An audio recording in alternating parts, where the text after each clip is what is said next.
What's up, everyone? Welcome back to another review. And this time we're taking a look at The Black Cat, a Universal horror movie made in 1934, starring Béla Lugosi and Boris Karloff. Let's waste no time. Let's get right into it. My overall thoughts is I like The Black Cat. I think this is a really good 1930s horror flick that is outside the norm of what Universal Studios was doing at the time.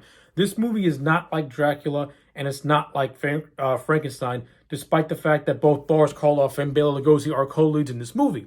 What I enjoy about this movie is that it tackles themes that were really taboo at the time. This movie tackles themes such as necrophilia, Satanism, incest, and pedophilia, so to speak. And for 1930s, these themes were not really explored much. And Black Cat was that first movie to kind of explore those themes and make them and turn them into horror tropes. And for the most part, I think the film did an overall decent job at making these themes, at exploring these themes and giving them a very horrificness to them. So I applaud Universal Studios for going outside the box and exploring themes and horror films at the time that were very raw and very taboo, and things that you didn't see that often. I mean, now in modern movies we see those certain things, and it's all up to interpretation and as to how we as a viewer view these certain themes being tackled in certain movies. For me personally, I think The Black Cat explored these themes in a very subtle way where it didn't undercut the story that it was trying to tell. So I appreciate all that. Another thing that I really enjoy about The Black Cat is that the atmosphere of this movie is really well done. This movie has a very creepy, just skin-crawling atmosphere, and it just sucks you in from the opening 5 minutes all the way to the end. Now, this movie also has moments where maybe it could be a little boring in a lot of areas, and that just goes without saying for a lot of movies that were made in 1934. These aren't the most exciting movies, and what we know now as horror is not what horror was back in those days. So I can see how a more modern viewer, this movie is kind of boring.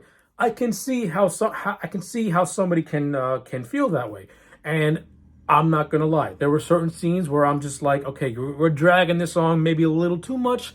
Let's pick up the pace a little bit. But the movie does get a lot very interesting once Boris Karloff enters the fray. And speaking of a segue, let's talk about the two co-leads of Boris Karloff and Béla Lugosi. What really makes this movie work and stand out is that this was the first movie to pair pretty much the two biggest horror icons of the time, Lugosi and Karloff. Both of them were very fresh off the successes of Frankenstein and Dracula, respectively. So it was only natural that you pair your two biggest box office attractions in a movie as co-leads.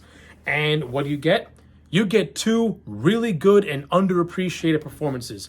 I dare say I like Karloff and Lugosi better in this movie than I do in their iconic roles. That's not to say they were horrible as Frankenstein and Dracula. That would be a lie. They're fantastic in those roles. And the reason why Dracula and Frankenstein are such iconic and household names are because of Lugosi and Karloff's performances as said characters. But why I say I prefer this movie over those two is simple. I like seeing actors go outside their comfort zone, go outside what made them famous. This movie takes Lugosi and Karloff and takes them out of their comfort zone and has them portray different sort of characters in a story that is completely different from Dracula and completely different from Frankenstein.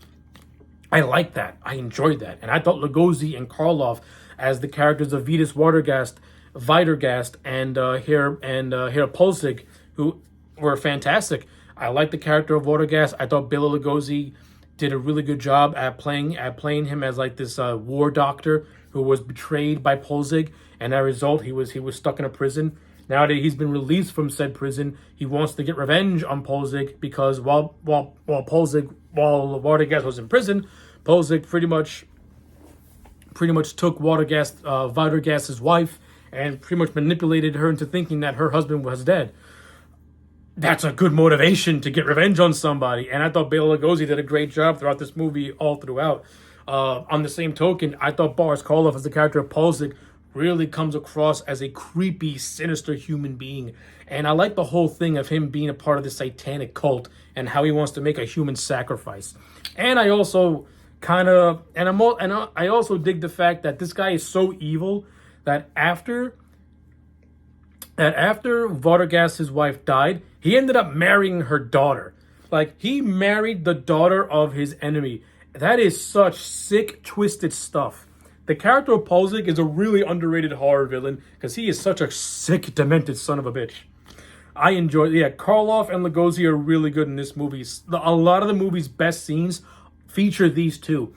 There's this one scene where they're playing chess, and the lives of these two people are at stake. And it's great stuff, but I don't think the movie really did enough to further expand upon that. Honestly, a lot of the boring scenes in this movie could have been cut out, and I would have taken a 10 to 15 minutes scene of Lugosi and Karloff playing chess in this movie with the fate of with the lives of these two people at stake, because that I could watch these two act against off each other like all day. That's how talented they are, and that's just the missed opportunity of this chess scene, which had the potential to be really, really creepy, be really, really intense, and just be really, really gut-wrenching, especially since Valdergas failed to win it. You could have done so much more with the chess scene, but what the movie did get, okay, I enjoyed it. I'm not going to lie, I liked it. That's good stuff. I also really enjoy the ending where Valdergas pretty much just skins Polzig alive after all the revelations have come to him, and he gets the ultimate revenge. I mean, he also the Vita's character also dies when he's mistakenly shot by this character called Peter, who thinks that he's trying to attack his wife. So yeah, but it goes without saying. Another negative I had with this movie are the characters of Peter and Joan.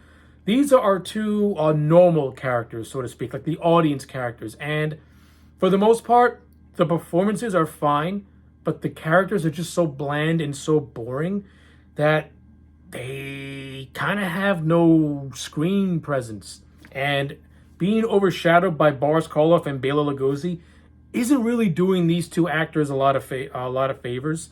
Now, to their credit, they tried. David Manners, he's most known for playing Dracula. He plays the character of Peter, who is like the hero of the story, so to speak. He does an okay job. The performances with David Manners and the actress who played the wife are not horrible, but their characters are so boring and so bland, especially when you compare them to the eccentric characters played by Lugosi and Karloff. You see who the more interesting characters are and who the more boring characters are. And that kind of does a disservice to the characters of Peter and Joan, because if they were written better, they could have been interesting characters to themselves. Because essentially, they're just used as plot devices to get Vitas Watergast to Polzig and for them to start their deadly game, so to speak. That pretty much is what it is when it comes to those two characters. They're kind of just there. There's plot devices, and for Béla Lugosi to save the girl at the end from being caught for being in a satanic ritual. Hey, it is what it is. And the overall subplot of Vitas being afraid of animals, particularly black cats, that was okay too. I think Lugosi's acting in a lot of those scenes is very melodramatic and over the top, but hey, it is what it is. So yeah, overall, I enjoy The Black Cat. I think this is a really good 1930s horror film. I highly recommend it, especially if you want to see movies with Lugosi and Karloff where they're not playing Dracula and Frankenstein. Give this movie a watch. I think you'll be thoroughly entertained. It's not long whatsoever. It barely goes an hour and 5 minutes, so it's a quick watch. So yeah, those are my thoughts on The Black Cat. Overall grade, going to give it a solid 8 out of 10. I enjoyed this film.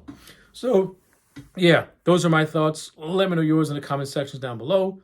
Like the video and subscribe, and I'll check you back next time for more.